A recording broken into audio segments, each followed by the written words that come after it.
নমস্কার।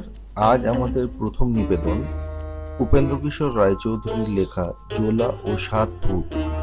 এই গল্পটি আমরা নিয়েছি শীর্ষেন্দু মুখোপাধ্যায় সম্পাদিত দুই বাংলার সেরা ভূতের গল্প বইটি থেকে। এক জোলা ছিল, সে পিঠে খেতে বড় ভালোবাসত। একদিন সে তার মাকে বলল, মা, আমার পিঠে খেতে বড্ড ইচ্ছে করছে, আমাকে পিঠে করে দেবে? সেদিন তার মা তাকে লাল লাল গোল গোল চ্যাপটা চ্যাপটা সাতখানি চমৎকার পিঠে করে দিল। জোলা সেই পিঠে পেয়ে ভারী খুশি হয়ে নাচতে লাগলো আর বলতে লাগলো, একটা খাবো, দুটো খাবো, সাত বেটাকেই চিবিয়ে খাবো। জোলার মা বলল, খালি নাচবি যদি, তবে খাবি কখন? জোলা বলল, খাবো কি এখন? সবাই যখন দেখতে পাবে সেখানে গিয়ে খাবো। বলে জোলা পিঠেগুলো নিয়ে নাচতে নাচতে বাড়ি থেকে বেরিয়ে গেল আর বলতে লাগলো, একটা খাবো, দুটো খাবো, সাত বেটাকেই চিবিয়ে খাবো। নাচতে নাচতে জোলা একেবারে সেই বটতলায় চলে এলো যেখানে হাট হয়। সেই গাছের তলায় সে খালি নাচছে আর বলছে, একটা খাবো, দুটো খাবো, সাত বেটাকেই চিবিয়ে খাবো। এখন হয়েছে কি, সেই গাছের সাতটা ভূত থাকতো। জোলা সাত বেটাকেই চিবিয়ে খাবো বলেছে, আর তা শুনে তাদের তো বড্ড ভয় লেগে গেছে। তারা সাতজন গুটিসুটি হয়ে কাঁপছে আর বলছে, ওরে সর্বনাশ হয়েছে রে, ওই দেখ কোত্থেকে এক বিটকেল বেটা এসেছে আর বলছে আমাদের সাতজনকে নাকি চিবিয়ে খাবে। এখন কি করি বলতো? অনেক ভেবে তারা একটা হাঁড়ি নিয়ে জোলার কাছে এলো। এসে হাত জোর করে তাকে বলল, দোহাই কর্তা, আমাদেরকে চিবিয়ে খাবেন না, আপনাকে এই হাঁড়িটি দিচ্ছি, এটি নিয়ে আমাদের ছেড়ে দিন। সাতটা মিশমিশে কালো তাল গাছপানা ভূত, তাদের কুলোর মতো কান, মূলোর মতো দাঁত, চুলোর মতো চোখ। তারা জোলার সামনে এসে কাই মাই করে কথা বলছে দেখে তো সে একেবারে চমকে গেল আর সেখান থেকে ছুটে পালাবার কথা তার মনেই এলো না। সে বলল, হাঁড়ি হাঁড়ি নিয়ে আমি কি করব? ভূতেরা বলল, আগে কর্তা, আপনার যখন যা খেতে ইচ্ছে হবে তাই এই হাঁড়ির ভেতরে পাবেন। জোলা বলল, বটে, আচ্ছা আমি পায়েস খাবো। বলতে বলতে সেই হাঁড়ির ভেতর থেকে চমৎকার পায়েসের গন্ধ বেরোতে লাগলো। তেমন পায়েস জোলা কখনো খায়নি, তার বাপও খায়। কাজেই জোলা যার পর নাই খুশি হয়ে হাঁড়ি নিয়ে সেখান থেকে চলে এলো। আর ভূতেরা ভাবলো, বাবা, বড্ড বেঁচে গিয়েছি। তখন বেলা হয়ে গিয়েছে আর জোলার বাড়ি সেখান থেকে ঢের দূর। তাই জোলা ভাবলো, এখন এই রোদে কি করে বাড়ি যাব? বন্ধুর বাড়ি কাছেই আছে, এবেলা সেখানেই যাই, তারপর বিকেলে যাব। এখন বলে সে তো তার বন্ধুর বাড়ি এসেছে। এখন হয়েছে কি, সে হতভাগা ছিল বড্ড দুষ্টু। সে জোলার হাঁড়িটা দেখে জিজ্ঞেস করলো, হাঁড়ি কোত্থেকে আনলি রে? জোলা বলল, বন্ধু, এ যে সে হাঁড়ি নয়, এ ভারী গুণ। বন্ধু বলল, বটে, আচ্ছা দেখি তো কত রকম গুণ আছে। জোলা বলল, তুমি যা খেতে চাও তাই আমি এর ভেতর থেকে বার করে এনে দিতে পারি। বন্ধু বলল, বটে, আচ্ছা আচ্ছা আমি রাবড়ি, সন্দেশ, রসগোল্লা, সরভাজা, মালপোয়া, পান্তুয়া, কাঁচাগোল্লা, ক্ষীরমোহন, গজা, মতিচুর, জিলিপি, অমৃতি, বরফি, চমচম এইসব খাবো, আন দেখি। জোলার বন্ধু যা যা বলেছে জোলা হাঁড়ির ভেতরে হাত দিয়ে তাই তাই বার করে এনে দিল। এসব দেখে তার বন্ধু ভাবলো যে এই জিনিসটা চুরি না করলে হচ্ছে না। তখন সে জোলাকে আদর করতে লাগলো, পাখা এনে তাকে হাওয়া করলো, গামছা দিয়ে তার মুখ মুছিয়ে দিল আর বলল, আহা ভাই, তোমার কি কষ্টই না হয়েছে, গা দিয়ে ঘাম বেয়ে পড়ছে, একটু ঘুমোবে ভাই, বিছানা করে দেব। তখন তার বন্ধু বিছানা করে তাকে ঘুম পাড়িয়ে তার হাঁড়িটা বদলে তার জায়গায় তেমন ধরনেরই দেখতে আরেকটি হাঁড়ি রেখে দিল। জোলা তার কিছুই জানে না, সে বিকেলবেলা ঘুম থেকে উঠে বাড়ি চলে গেল। গিয়ে তার মাকে বলল, দেখো মা, কি চমৎকার একটা হাঁড়ি এনেছি, তুমি কি খাবে বলো মা? সন্দেশ খাবে, পিঠে খাবে? দেখো, আমি এর ভেতর থেকে সে সব বার করে দিচ্ছি। কিন্তু এ তো আর সে হাঁড়ি নয়, এর ভেতর থেকে সেসব জিনিস বেরোবে কেন? মাঝখান থেকে জোলা বোকা বনে গেল। তার মা তাকে বকতে লাগলো। তখন তো ঝোলার বড্ড রাগ হয়েছে, আর সে ভাবছে ওই ভূত বেটাদেরই এ কাজ। তার বন্ধু যে তাকে ঠকিয়েছে এ কথা তার মনেও হলো না। কাজেই পরের দিন সে আবার সেই বটতলায় গিয়ে বলতে লাগলো, একটা খাবো, দুটো খাবো, 7 বেটাকেই চিবিয়ে খাবো। তা শুনে আবার ভূতগুলো কাঁপতে কাঁপতে একটা ছাগল নিয়ে এসে তাকে হাত জোড় করে বলল, মশাই গো, আপনার পায়ে পড়ি, এই ছাগলটা নিয়ে যান, আমাদের ধরে খাবেন না। ছোলা বলল, ছাগলের কি গুণ? ভূতেরা বলল, ওকে সুরসুরি দিলেই ও হাসে, আর ওর মুখ দিয়ে খালি মোহর পড়ে।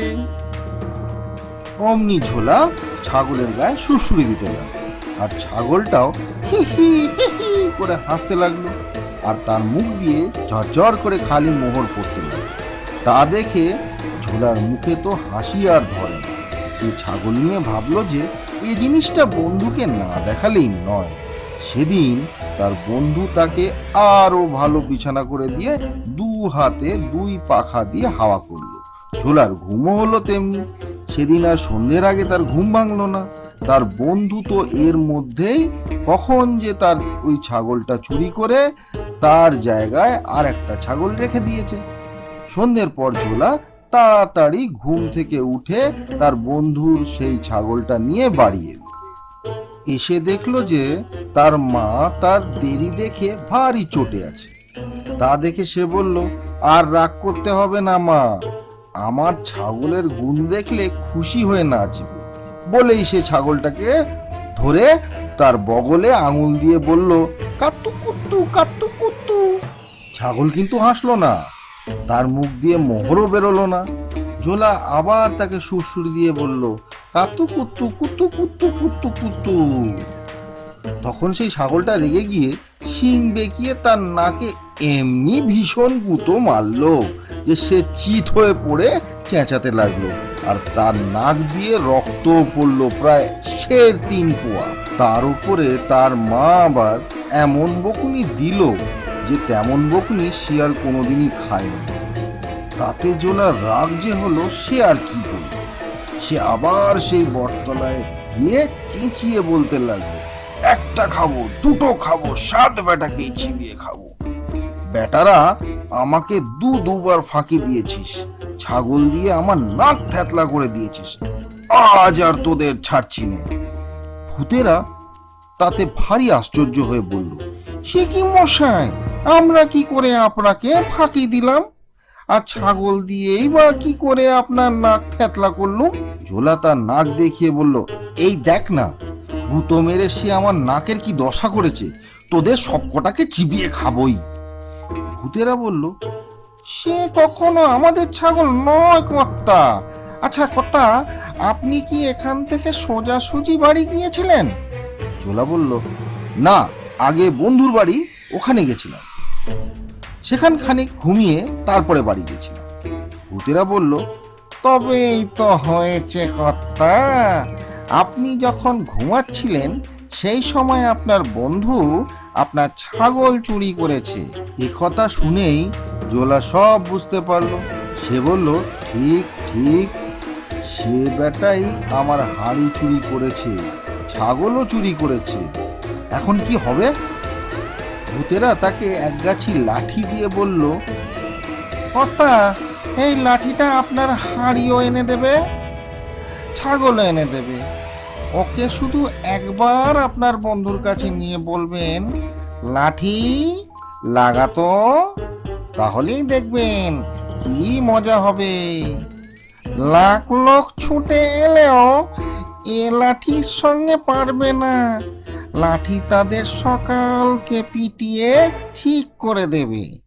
জোলা তখন সেই লাঠিটা বগলে করে তার বন্ধুকে গিয়ে বলল, বন্ধু, একটা মজা দেখবে? বন্ধু তো ভেবেছে না জানি কি মজা হবে। তারপর যখন জোলা বলল, লাঠি লাগাতো, তখন সে এমনি মজা দেখলো যে তার জন্মে আর কখনো দেখেনি। লাঠি তাকে পিটিয়ে তার মাথা থেকে পা অব্দি চামড়া খুলে ফেলল। সে ছুটে পালালো। লাঠি তাকে সঙ্গে সঙ্গে গিয়ে তাকে পিটিয়ে পিটিয়ে ফিরিয়ে আনলো। তখন সে কাঁদতে কাঁদতে হাত জোড় করে বলল, তোর পায়ে পড়ি ভাই, তোর হাড়ি নে, তোর ছাগল নে, আমায় ছেড়ে দে। জোলা বলল, আগে ছাগল আর হাড়ি আন, তবে তোকে ছাড়বো। কাজেই বদমাইশটা আর কি করে, সেই পিটুনি খেতে খেতেই হাড়ি আর ছাগল এনে হাজির করলো। ঝোলা হাড়িতে হাত দিয়ে বলল, সন্দেশ আসুক তো। অমনি হাড়ি সন্দেশে ভরে গেল। ছাগলকে সুড়সুড়ি দিতে না দিতেই সে হো হো করে হেসে ফেলল, আর তার মুখ দিয়ে 400 মোহর বেরিয়ে পড়ল। তখন সে তার হাড়ি, লাঠি আর ছাগল নিয়ে বাড়ি চলে গেল। এখন আর জোলা গরিব নেই, সে বড়লোক হয়ে গেছে। তার বাড়ি, তার গাড়ি, হাতি ঘোড়া, খাওয়া পড়া, চাল চলন, লোকজন সব রাজার মতো। দেশের রাজা তাকে যার পর নাই খাতির করেন, তাকে জিজ্ঞাসা না করে ভারী কাজে হাতই দেন না। এর মধ্যে একদিন হয়েছে কি, আর কোন দেশের এক রাজা হাজার হাজার লোকজন নিয়ে এসে দেশ লুটতে লাগলো। রাজা সিপাহীদের মেরে খোঁড়া করে দিয়েছে। কখন রাজার বাড়ি লুটে কখন তাকে ধরে নিয়ে যাবে তার ঠিক নেই। রাজামশাই তাড়াতাড়ি জোলাকে ডাকিয়ে বললেন, ভাই, এখন কি করি বলো তো? বেঁধেই ও নিয়ে যাবে দেখছি। জোলা বলল, আপনার কোনো ভয় নেই, আপনি চুপ করে ঘরে বসে থাকুন, আমি সব ঠিক করে দিচ্ছি। বলেই সে তার লাঠিটা বগলে করে রাজার সিংহ দরজার বাইরে গিয়ে চুপ করে বসে রইল। বিদেশি রাজা লুটতে লুটতে সে সেই দিকে আসছে। তার সেপাই আর হাতি ঘোড়ার গোলমালে কানে তালা লেগেছে। ধুলোয় আকাশ ছেয়ে গিয়েছে। জোলা খালি চেয়ে দেখছে, কিছু বলছে না। বিদেশি রাজা পাহাড়ের মতো এক হাতি চড়ে সকলের আগে আগে আসছে আর ভাবছে সব লুটে নেব। আর জোলা চুপ করে দাঁড়িয়ে আছে আর ভাবছে, একটু কাছে এলেই হয়। তারপর তারা যেই কাছে এসেছে অমনি তার লাঠিকে বলল, লাঠি লাগাতো, আর যাবে কোথায়? তখন এক লাঠি লাখ লাখ হয়ে রাজা আর তার হাতি ঘোড়া সকলের ঘাড়ে গিয়ে পড়ল। আর পিটুনি সে কেমন দিল, সে যারা সেই পিটুনি খেয়েছিল তারাই বলতে পারবে। পিটুনি খেয়ে রাজা চেঁচাতে চেঁচাতে বলল, আরে বাবা রে, ওরে, আরে বাবা, আমার ঘাট হয়েছে রে, আজ ছেড়ে দে বাবা। ওরে, কে আছিস? ছেড়ে দে, আমি দেশে পালিয়ে যাই, আর পাচ্ছি না, ওরে বাবা। তখন জোলা গিয়ে তার রাজাকে বলল, রাজামশাই সব ফিরিয়ে দেবে বলেছে, আর তাদের রাজ্যও আপনাকে দেবে বলেছে, আর বলেছে দোহাই বাবা ছেড়ে দাও, এখন কি হুকুম হয়। রাজামশাইয়ের কথায় জোলা তার লাঠি থামিয়ে দিল। তারপর বিদেশি রাজা কাঁদতে কাঁদতে এসে রাজামশাইয়ের পায়ে পড়ে মাফ চাইল। রাজামশাই জোলাকে দেখিয়ে বললেন, আমার এই লোকটাকে যদি তোমার অর্ধেক রাজত্ব দাও আর তার সঙ্গে তোমার মেয়ের বিয়ে দাও, তাহলে তোমাকে মাফ করব। সে তো তার সব রাজ্যই দিতে চেয়েছিল, কাজেই জোলাকে তার অর্ধেক রাজ্য আর মেয়ে দিতে তখনই রাজি হলো। তারপর জোলা সেই অর্ধেক রাজ্যের রাজা হলো, আর রাজার মেয়ের সঙ্গে তার বিয়ে হলো। আর ভোজের কি যেমন তেমন ঘটা হলো, সে ভোজ খেয়ে যদি তারা শেষ করতে না পেরে থাকে তবে হয়তো এখনো খাচ্ছে। সেখানে একবার যেতে পারলে হতো। কি বলো তোমরা সবাই? এতক্ষণ শুনছিলেন উপেন্দ্র কিশোর রায়চৌধুরীর লেখা জোলা ও সাত ভূত। গল্পটি ভালো লেগে থাকলে প্লিজ এটিকে লাইক, শেয়ার ও সাবস্ক্রাইব করুন। ধন্যবাদ। নমস্কার।